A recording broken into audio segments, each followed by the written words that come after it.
मित्रांनो, खरं तर आज मनुस्मृतीवर व्हिडिओ बनवायचा होता, परंतु अचानक बातमी पाहिली की भोंदू खरात आणि रुपाली चाकणकर यांचा गुवाहाटी दौरा.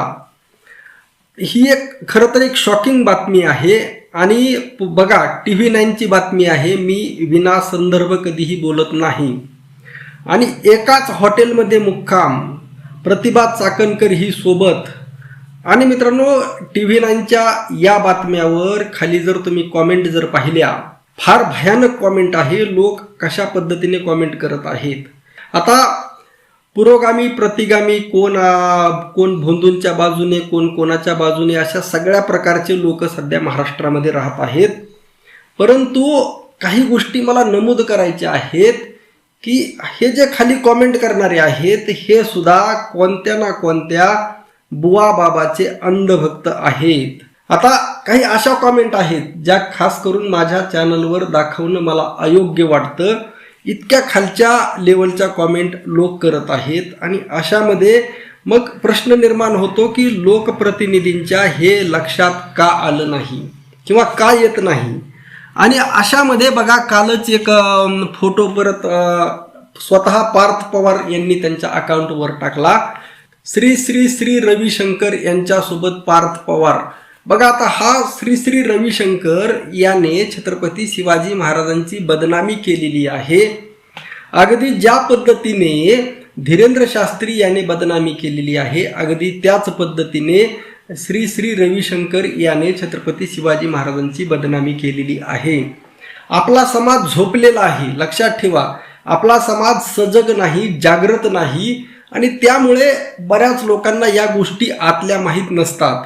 आणि हे सगळे भोंदू एकाच माळेचे मणी आहेत. आसाराम बापू असेल, धीरेंद्र शास्त्री असेल, श्री रविशंकर असेल, अजून कोण असेल, आणि अशोक खरात असेल, हे सगळे भोंदू एकाच माळेचे मणी आहेत. लक्षात ठेवा, एकाच आईचे लेकरं आहेत आणि एकाच बापाचे लेकरं आहेत असं म्हणायला 100% वाव आहे. आता रुपाली चाकणकर आणि प्रतिभा चाकणकर गुवाहाटीला नेमक्या कशासाठी गेल्या आणि तिथं जाऊन त्यांनी नेमकं काय केलं? एकाच हॉटेलमध्ये मुक्काम. आणि यावरून ज्या पद्धतीचे व्हिडिओ अशोक खरात यांचे बाहेर आले, त्यांचा तो टेबल, ती पोझिशन, आणि या सगळ्या गोष्टीवरून आणि जवळपास संपूर्ण महाराष्ट्राने नाही, संपूर्ण देशाने ते व्हिडिओ पाहिले. आणि यानंतर मग लोक आता काय तर्क काढणार बघा तुम्ही. आता कसं आहे, कोणत्याही महिलाबद्दल असं विना पुरावा बोलणं अत्यंत चुकीची गोष्ट आहे. परंतु याचं भान त्या नेत्यांना का नाही? प्रतिभा रुपाली चाकणकर या काही सामान्य नेत्या नाहीत, राज्याचं नेतृत्व करणाऱ्या आहेत. म्हणजे एक राज्यातील एक प्रतिष्ठित सुसंस्कृत महिला म्हणून त्यांच्याकडे पाहिलं जातं.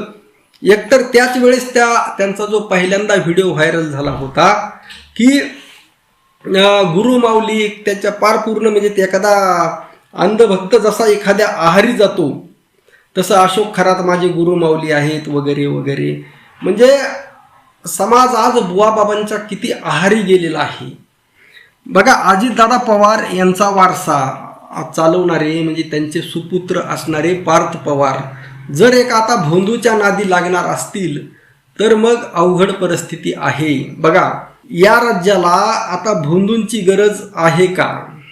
एवढं झाल्यानंतर सुद्धा आता चंद्रकांत पाटील यांचा सुद्धा फोटो व्हायरल झाला अशोक खरात सोबत. अशोक खरात समोर ते अक्षरशः वाकलेले दिसत आहेत आणि अशोक खरात त्यांच्या मस्तकावर असा हात ठेवून त्यांना आशीर्वाद देत आहे. आता हे चंद्रकांत पाटील, देवेंद्र फडणवीस यांच्यासोबत सुद्धा अशोक खरात यांचा फोटो व्हायरल झाला होता. हे सगळे एकनाथ शिंदेंचं तर उघड आहे. आणि मग असे नेते राज्याला नेमकी कोणती दिशा देणार आहेत? आणि ॲक्च्युली हे सगळे लोक धर्म करणारे आहेत. मग हे लोकांना नेमका कोणता धर्म शिकवणार आहेत? खरं तर मनुस्मृतीमध्ये जो श्लोक आहे, धर्मो रक्षती रक्षितः, म्हणजे आता त्याचा संपूर्ण अर्थ वगैरे आपण नंतर उद्याच्या 1-2 दिवसाच्या व्हिडिओमध्ये पाहू. बघा कशा पद्धतीने येथील बहुजन समाजाला हिंदुत्वाच्या देवाच्या नावाखाली कसं फसवलं जात आहे. मनुस्मृतीमधला श्लोक काढून बघा त्याचा कशा पद्धतीने त्याचं इम्प्लिमेंटेशन केलं जात आहे आणि येथील बहुजनांना गुलाम केलं जात आहे. आता सर्वसामान्य बहुजन गुलाम का आहे याच्या मागं हे दोन लोक प्रामुख्याने आहेत, लक्षात ठेवा. एक राजकीय नेते आणि दुसरे ज्यांना तुम्ही साधू म्हणता, संत म्हणता, ऍक्च्युली ते भोंदू आहेत. आणि हे मी सांगत नाही, हे स्वतः जगद्गुरु श्री संत तुकाराम महाराजांनी सांगितलेलं आहे. कलियुगी घरोघरी संत झाले फार, वितभर पोटासाठी हिंडती दारोदार. पोटासाठी संत झालेत कलित बहुत, बहु अवघड आहे संत भेटी. आता तुकोबारायांचे हे 3 विधान जर पाहिली तर तुकोबाराय काय म्हणतात बघा. आता प्रत्येक गावामध्ये, कोणत्याही गावामध्ये जा, तुम्हाला आता 10-5 महाराज लोक भेटतील. इतकी महाराज लोकांची संख्या वाढलेली आहे. अगदी 1500 वस्तीचं जरी गाव असलं तरी त्या गावामध्ये 4-5 महाराज आहेत. म्हणजे आणि हे सगळे काय आहेत, पोटार्थी आहेत. परत सांगतोय, मी म्हणत नाही, तुकाराम महाराज म्हणतात, कलियुगी घरोघरी संत झाले फार, वितभर पोटासाठी हिंडती दारोदार. म्हणजे हे सगळे पोटार्थी आहेत. यांना परमार्थाशी, भगवंताशी, साधू संतांच्या खऱ्या विचारधारेशी काही देणं घेणं नाही. ही मांडणी स्वतः तुकाराम महाराजांनी केलेली आहे. आणि तुम्ही माझं नाकारू शकता, परंतु तुकोबारायांना तुम्ही किमान नाकारू शकत नाहीत. आणि खरा संत बघा, खरा संत बहु अवघड, म्हणजे खरा संत भेटणं इतकी अवघड गोष्ट आहे, फार दुर्मिळ होत चाललेली गोष्ट आहे आजच्या काळात तरी. आणि मी अनेकदा म्हणत असतो की जगद्गुरु श्री संत तुकोबारायानंतर संत गाडगे महाराज किंवा राष्ट्रसंत तुकडोजी महाराज जर सोडले तर कोणीही संत म्हणण्याच्या योग्यतेचा माणूस नाही. बघा, म्हणजे एवढी संतत्व ही एवढी दुर्मिळ गोष्ट आहे. आणि तुम्ही ज्यांना गुरु म्हणता, गुरुमाऊली म्हणता, हे ते, आता तुकोबारायांनी त्यावेळेस आपल्याला सावध का केलं बघा. तुकोबाराय म्हणजे एकदम दूरदृष्टी असणारे व्यक्तिमत्व. आपण गाथा वाचत नाहीत, समजून घेत नाहीत. वारकरी संप्रदायामध्ये सुद्धा गुरु परंपरा सांगितलेली आहे, गुरुचं महत्त्व सांगितलेलं आहे.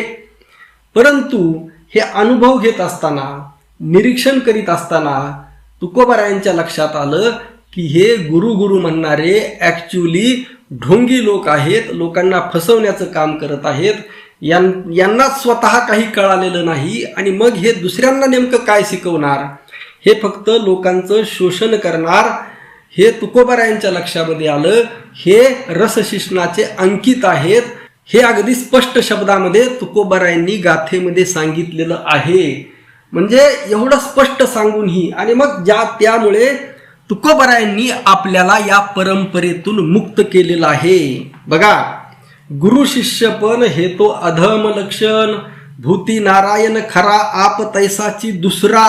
काय म्हणतात तुकोबाराय, गुरु शिष्यपण हे अधम लक्षण आहे, अधर्माचं लक्षण आहे. बघा, आणि का हे चुकीचं आहे तुकोबारायांनी सांगितलं.